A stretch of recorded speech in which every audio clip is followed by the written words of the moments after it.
Hi there Pisces, thank you for joining me for your weekly forecast for week commencing the 4th of August. Now you can be one of the most compassionate and giving members of the zodiac, and this week an aspect runs on from last between Mars and Neptune, which can see you doing your level best to support a good cause or a person who's going through a bit of a tough time.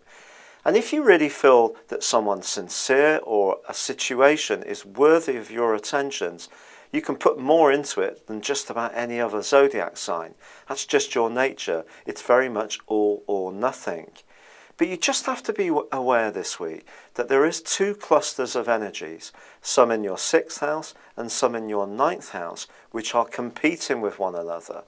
And if you end up doing too much for other people and not enough for your own self, or you don't defend your own right to have some freedom and space, you could end this week actually feeling really quite resentful.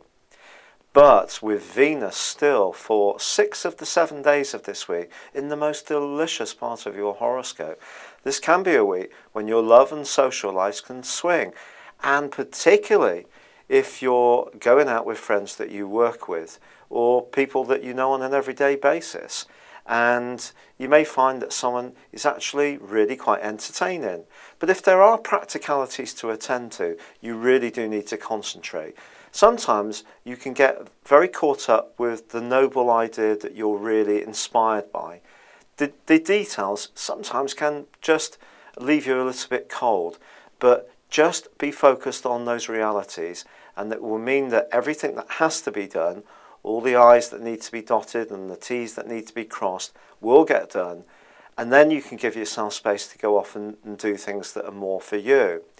However, if you do find yourself in a situation where you feel compromised or you feel almost manipulated into doing something as a favour to someone, where you're doing more to protect their interests than they're doing for themselves, and it doesn't seem to be right-minded for you, well, that's where the problems can lay this week.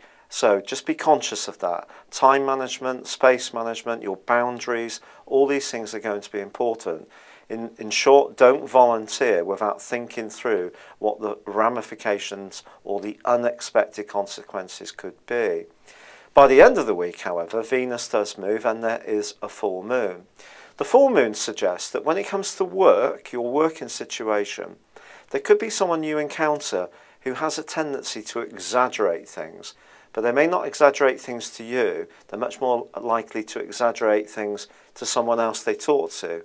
So unfortunately, it could be a bit of office politics and scheming doing the rounds. So just keep your guard up. But if someone is proving to be quite an awkward customer at work, then turn on the charm as this week draws to a close. It's been a real pleasure being with you. Thank you for joining me. Good luck and goodbye for now.